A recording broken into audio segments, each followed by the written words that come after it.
La vraie magie, créez des miracles à chaque jour de votre vie, de Wayne Dyer. Une fois que vous aurez découvert que vous avez la capacité de créer la vraie magie, vous voudrez partager cette certitude et donner grâce à cette conscience des outils au monde entier. J'ai confiance que ce livre vous sera utile dans cette entreprise. Ce fut une joie d'écrire sur le sujet. Je vous souhaite la même vraie magie dans votre vie. Dieu vous bénisse. La leçon de ce livre est très simple. Vous êtes capable d'accéder à l'équilibre parfait de l'esprit. Le cheminement demande que vous vous engagiez à vous transformer intérieurement.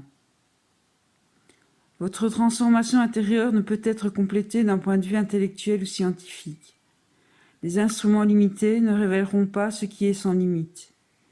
C'est une tâche pour votre esprit et votre âme, cette partie invisible de vous qui est toujours là, mais que vous ignorez souvent au profit de ce que vous pouvez appréhender avec vos sens.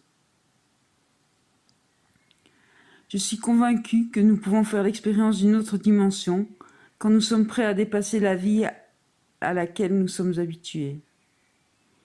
Il y a eu des moments où j'ai senti que je devenais l'émissaire de la volonté de Dieu, et ces moments ont été les plus heureux de ma vie. Toutes les personnes prospères et vraiment heureuses que j'ai croisées ont confirmé le fait que les accidents n'existent pas. Elles voient que l'univers suit un dessein, y compris les soi-disant hasards. Vivre la souffrance pour pouvoir la transcender. Acquérez cette nouvelle certitude.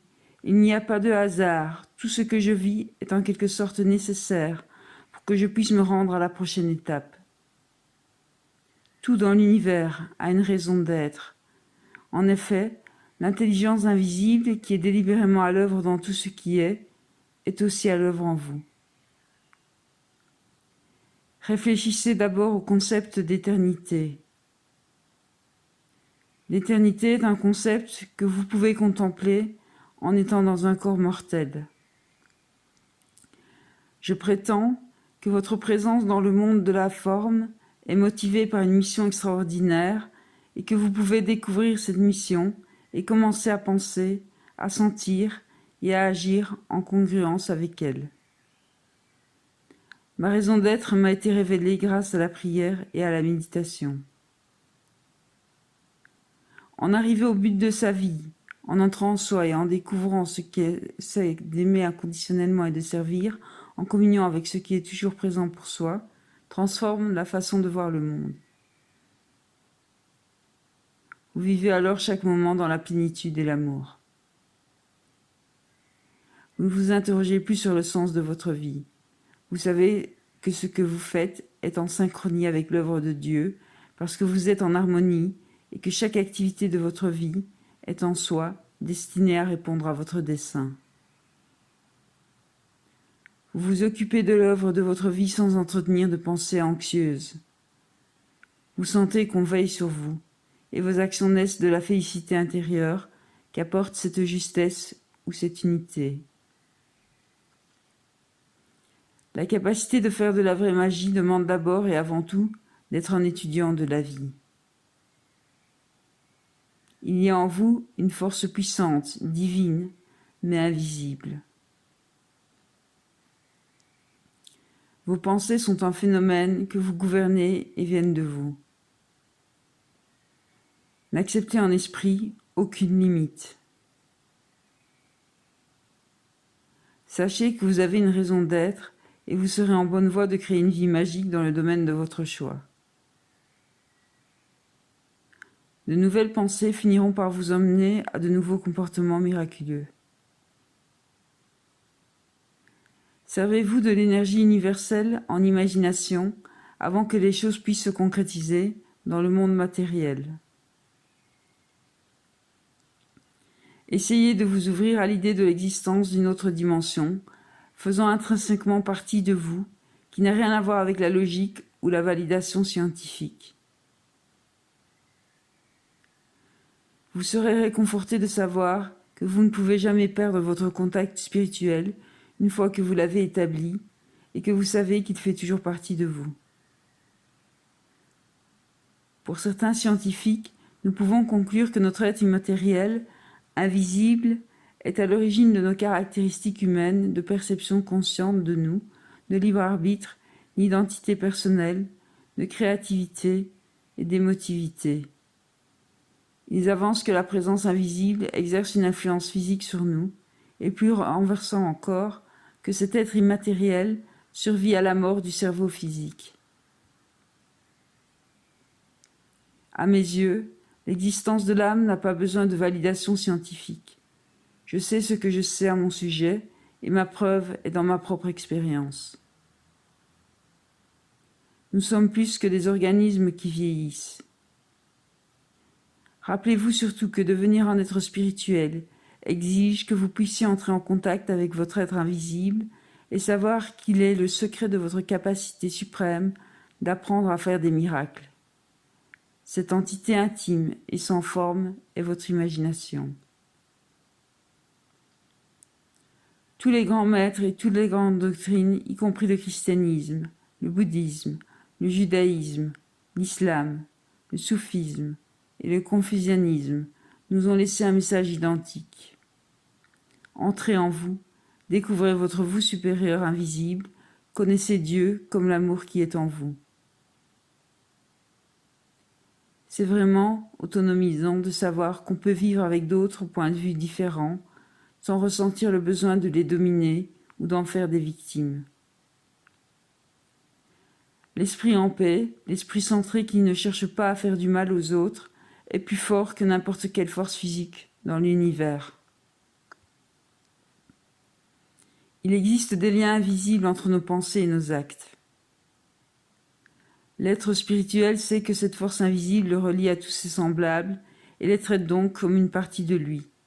Tout cela est affaire de certitude. L'être spirituel connaît l'immense pouvoir de la méditation. Il sait qu'elle le rend plus alerte et capable de penser clairement. Il connaît son effet lénifiant très particulier sur le stress et la tension. Du fait qu'ils ont atteint et vécu cet état, les êtres spirituels savent qu'on peut obtenir des conseils divins en devenant paisibles et silencieux et en demandant des réponses. Ils savent qu'ils sont multidimensionnels et que la méditation, ou quel que soit le nom que vous choisissez de donner, à l'habitude d'être seul et de vider votre esprit des pensées frénétiques qui l'occupent tout le temps au quotidien, permet d'entrer en contact avec l'esprit invisible à des niveaux de plus en plus élevés. Ils savent qu'en méditation profonde, on peut quitter le corps pour entrer dans une sphère de magie qui entraîne un état aussi béatifique que l'effet passager de n'importe quelle drogue. Je considère que l'intuition, quelle qu'elle soit, est comme un signe que Dieu s'adresse à moi. Quand je renonce à mon besoin de dominer l'autre, je l'aide à continuer d'adhérer à son but et je reste moi-même axé sur ma raison d'être. Ressentez un sentiment de responsabilité envers votre univers. Votre conscience devrait maintenant reconnaître aussi l'existence d'une guidance aimante et empressée que vous n'avez qu'à apprendre à utiliser avec sagesse. Chercher le royaume de Dieu, c'est la quête de toute une vie, mais elle n'exige pas que vous vous retiriez du monde ou que vous changiez de situation familiale ou professionnelle. Ce que vous changerez en fait, c'est la réalité invisible et unique qui est la vôtre. Changez votre mentalité, créez une mentalité miraculeuse. Aujourd'hui seulement, je mettrai mon incrédulité de côté et je serai ouvert à l'idée que tout est possible pour moi. J'agirai en fonction de ma nouvelle ouverture au lieu de mon vieux scepticisme. Si vous voulez apprendre à connaître la vraie magie, vous devez remplacer la peur et le doute comme principale méthode d'apprentissage par la confiance et l'assurance bien ancrées dans votre certitude intérieure. Pour passer de la peur et du doute à la confiance et à la certitude, vous devez cultiver une autre mentalité. Votre nouvelle mentalité pourra prendre cette forme. Je vais apprendre ce qu'il faut que j'apprenne, coûte que coûte. Donc, au lieu de prendre le chemin limitant de la peur et du doute, je vais m'efforcer d'apprendre mes leçons de vie en cultivant la confiance et la certitude. Je ferai confiance en ma capacité unique de créer dans mon esprit tout ce que je choisis. C'est dans mon esprit, et ce sont mes pensées et je peux choisir le doute ou la confiance. Je choisis la confiance. Le secret pour changer votre vie réside dans vos intentions. La création de miracles dans votre vie vient de votre intention de le faire, non de votre souhait, de votre désir ou de votre objectif. Vous devez passer du mode passif au mode actif dans votre esprit, afin de faire naître en vous un potentiel de vraie magie. C'est seulement à ce moment que vous ferez passer ce même potentiel dans la réalité de votre monde matériel. L'intention peut littéralement mettre la pensée en action. Lâcher prise équivaut à faire entrer l'inspiration dans votre vie. Quand vous êtes inspiré, vous vous sentez animé d'un but. Tous les maîtres spirituels nous disent que la réalité de la vie nous parle dans le silence. Toutes les habitudes commencent par des pensées. Dites-vous, je peux faire cela en ce moment. Je recevrai toute l'aide dont j'ai besoin tant que je reste avec cette intention et que je vais en moi pour avoir de l'aide. Je sais que si j'y crois assez fort et si j'ai assez confiance en moi pour apprendre ce qu'il faut, il y a très peu de choses que je ne pourrai pas accomplir dans un temps relativement court. Agissez comme si vous étiez ce que vous voulez devenir et sachez que vous pouvez le devenir. C'est ainsi que vous ferez disparaître vos doutes personnels et entrerez dans votre dimension de vraie magie. Les êtres spirituels ne laissent pas leurs pensées et leurs sentiments naître de leurs actes. Ils comprennent que leurs pensées créent leur monde physique. Sachez que votre vie est un cadeau, que l'univers ne vous doit rien et ne vous est redevable de rien. Pour arriver à être capable de créer des miracles, vous devez comprendre la différence entre vouloir qu'une chose extraordinaire se produise et être disposé à l'accueillir. Animez-vous en esprit au point de rien demander à personne ni même à la vie. Voyez le caractère divin de toutes les personnes que vous croisez. Acceptez cela et vous serez dans l'état d'esprit qu'il faut pour faire de la vraie magie. Donnez simplement de l'amour et de l'acceptation inconditionnelle à ceux qui croisent votre route et voyez ce qui se passe. Comment pouvez-vous être en colère ou blessé quand vous n'avez pas d'attente ? Renoncez à votre besoin de contrôle et remplacez-le par une acceptation inconditionnelle des personnes que vous croisez comme des âmes sœurs, égales aux yeux de Dieu. Convertissez votre mariage ou votre relation principale en association spirituelle. Pas d'autorité, personne qui dirige, simplement deux compagnons reliés par un lien invisible, sans qu'un ait besoin de dominer l'autre. Vous serez étonné de voir à quel point vous aiderez les autres à se prendre en main, comme vous, quand vous éloignerez votre monde intérieur de la domination et du contrôle, pour aller vers le respect inconditionnel et l'harmonie aimante. La seule façon pour vous d'avoir une relation avec une autre personne dans votre vie est de la vivre dans la partie invisible de vous, que nous appellerons vos pensées ou votre esprit. Quoi que vous puissiez toucher, embrasser, tenir et caresser vos semblables physiquement, ce sont vos pensées et vos pensées seulement sur ces contacts physiques qui déterminent la qualité de vos relations. Votre esprit est la seule chose que vous avez pour entrer en rapport avec l'autre. Même vos contacts physiques sont vécus par l'esprit. Au lieu d'aborder le comportement de l'autre en le jugeant de façon négative, vous avez le choix de l'accueillir autrement. Rappelez-vous que ce n'est pas lui qui crée la mauvaise relation, c'est vous, en choisissant de penser comme vous le faites. Vous pourriez aussi bien dire « il suit son chemin » et en ce moment, c'est comme cela qu'il doit agir, réagir. Mais il a tellement d'autres qualités remarquables que j'aime. C'est sur ces qualités que je vais me concentrer. Je veux que cette relation soit merveilleuse, et s'il est merveilleux dans mes pensées, ce sera l'expérience que j'aurai globalement. Ou il ne peut pas prendre soin de lui autrement que comme il sait le faire qu'en ce moment. Je sais que c'est destructeur pour lui, mais je ne vais pas rester fixé sur ce qui me déplaît. Je vais lui envoyer de l'amour malgré ce qu'il a fait. Ainsi vos relations deviennent ce que vous en pensez. Les relations font aussi partie d'une nécessité divine. Faites tout votre possible pour vous assurer que votre partenaire a aussi de l'espace à suffisance, sans jugement ni menace de votre part. L'ironie est que plus vous laissez de l'espace dans la relation et plus vous l'encouragez, plus elle s'épanouit.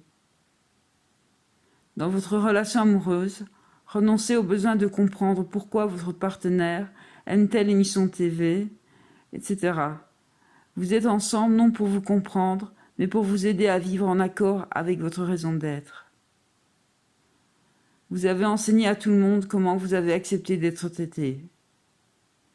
Si vous croisez quelqu'un dont l'âme n'est pas alignée sur sa raison d'être, comme l'est la vôtre, vous lui envoyez de l'amour et vous poursuivez votre route en ayant confiance et en sachant que les bonnes âmes sœurs apparaîtront et vous aborderont à la fréquence que vous émettez.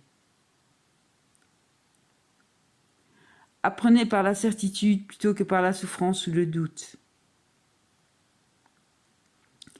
Quand vous doutez de votre capacité, envoyez de l'amour, de l'affection et vous désamorcerez votre doute. Votre intention d'avoir une relation bienheureuse exige que vous fassiez des gestes congruents. J'essaye toujours de me rappeler que ma femme est exactement au bon endroit à faire précisément ce qu'elle est venue faire ici. Au lieu d'être en colère contre elle, j'adopte une attitude qui l'aide à évoluer dans son cheminement spirituel et m'aide à oublier mes jugements.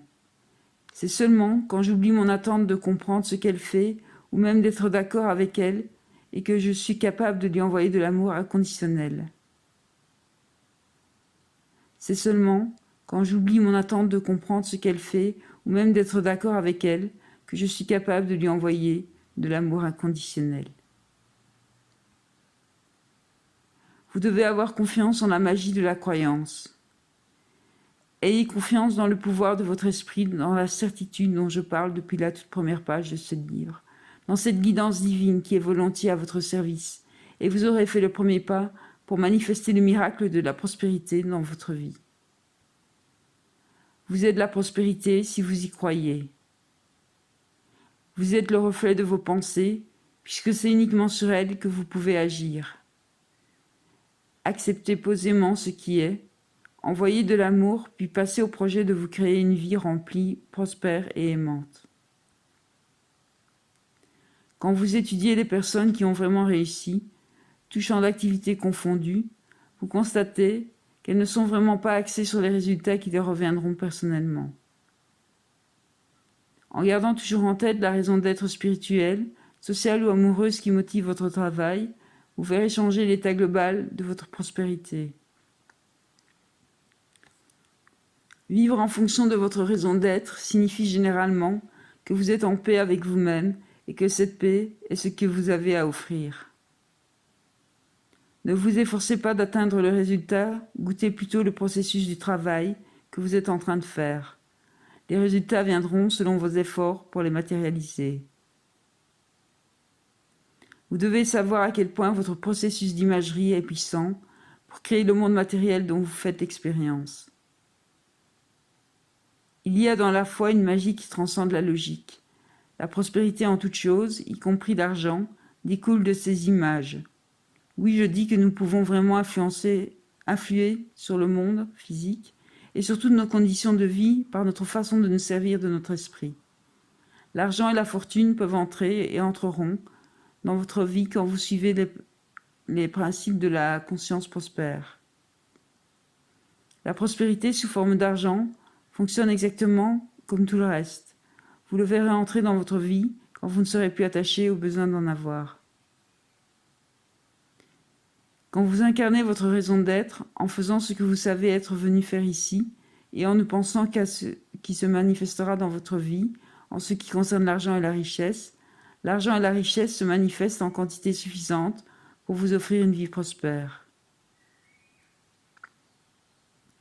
Vous devez croire et avoir en vous cet espace de vraie magie qui ne laisse jamais place au doute et où vous répétez sans relâche l'affirmation qui fera naître la croyance qui opérera les miracles. Vous êtes un miracle. Rien ne vous est impossible. La clé est dans vos pensées, la merveilleuse partie invisible de vous qui est votre âme spirituelle. L'esprit, peut utiliser cette force invisible infinie pour créer une personne miraculeuse qui incarne sa raison d'être. Je le crois, je le sais, et j'aurai recours à mes pouvoirs spirituels pour le faire, c'est mon intention. L'optimisme s'apprend grâce à l'acquisition de nouvelles compétences cognitives. J'insiste ici sur le mot cognitive, il signifie penser, et c'est précisément ce que vous pouvez faire et ce que vous ferez pour créer votre personnalité magique avec toutes ses caractéristiques uniques. Votre talent dans n'importe quel domaine n'est que le résultat de ce que vous croyez à votre sujet et de la comparaison entre votre performance et celle des autres. Le talent, c'est plus que croire, c'est savoir. Une fois que vous aurez la certitude de votre talent, au lieu d'en douter, vous saurez quelles sont les aptitudes physiques dont vous avez besoin pour accomplir votre raison d'être. Nos pensées produisent des manifestations physiques que nous avons appris à appeler des émotions. Les molécules qui composent vos émotions découlent directement de votre monde mental. Les composés chimiques qui apparaissent dans votre organisme sont créés par votre esprit invisible. Votre esprit invisible et vous êtes capable de créer le monde matériel que vous voulez créer. À toutes les époques, depuis les premiers écrits historiques et dans toutes les traditions humaines, l'humanité a toujours eu des croyances semblables sur l'immortalité. Tous ont cru à l'existence d'un monde invisible, faisant partie de chacun, sans exception, et que la raison de vivre dans un corps matériel est de découvrir Dieu, ou ce que vous voulez donner comme nom à l'intelligence invisible qui imprègne tout ce qui vit. Votre personnalité est votre création personnelle. Rappelez-vous en tout temps que tout ce que vous êtes devenu est le résultat de tout ce que vous avez pensé. Arrêtez de dire des phrases qui reflètent ce que vous ne voulez pas être dans votre monde matériel. Commencez à répéter des affirmations qui reflètent une conscience assurée et forte et parlent de votre capacité illimitée d'apprendre n'importe quelle nouvelle habileté intellectuelle, tout en reconnaissant par ailleurs le travail accompli pour dépasser vos peurs. Soulignez vos capacités autant dans vos échanges avec les autres qu'en vous parlant à vous-même. Rappelez-vous que ce à quoi vous pensez et ce dont vous parlez prennent de l'expansion et deviennent des actions. Si vous voulez plus d'assurance, vous devez parler de votre assurance et mentionner des exemples. Utilisez d'abord la technique de visualisation, puis agissez en fonction de cette image avant que l'événement se matérialise dans les faits. Je suis motivé par ma perception intérieure d'avoir une mission héroïque et de l'assumer quels que soient les résultats. Ce livre porte sur votre capacité unique de créer de la vraie magie dans votre vie. La prémisse principale est que vous devenez ce à quoi vous pensez toute la journée, et ces journées deviennent votre vie. Examinez ce que vous croyez impossible, puis changez vos croyances. Les miracles peuvent se produire seulement quand vous vous défaites du concept de l'impossible et que vous vous autorisez à faire l'expérience de la magie de croire. L'univers dans lequel nous vivons fonctionne exactement comme l'univers qui est en nous. En fait, en prenant vraiment beaucoup de recul en esprit et en regardant de ce point de vue invisible et éloigné, vous verrez qu'une révolution aux dimensions spirituelles est en cours en ce moment. Une nouvelle conscience collective est en train de naître dans l'esprit des êtres humains et une nouvelle sensibilisation spirituelle se répand à travers l'humanité. Rien ne peut l'arrêter, car rien n'est plus puissant qu'une idée dont le temps est venu. Une idée est une pensée, individuelle ou collective, qui se concrétise par des changements dans la matière une fois qu'elle a été transmise à un nombre suffisamment d'âmes. Nous devenons ce à quoi nous pensons toute la journée. Ceux qui font les lois entendent les voix de ceux qui ont de nouvelles façons de penser. Quelles qu'elles soient, les pensées que vous avez peuvent se répandre et se répandront sur ceux qui vous entourent. Vous influencez le monde matériel avec vos pensées. Quand un nombre suffisant s'alignera sur chacun des champs de l'activité humaine, le changement de phase se produira. Au lieu d'être contre le terrorisme et la guerre, Nous modifions nos pensées pour être pour la paix et la coopération. Vos relations avec les personnes dans votre vie sont essentiellement dans vos pensées. Si vous voyez de l'amour dans ceux qui vous entourent, c'est ce qui grandira dans votre expérience des autres. Vous verrez ce que vous croyez. Chaque geste de malveillance est contrebalancé par 1 million de gestes bienveillants. Un réseau de bons samaritains améliore vraiment le monde. Les changements spirituels, quoique lents, sont toujours en cours et observables.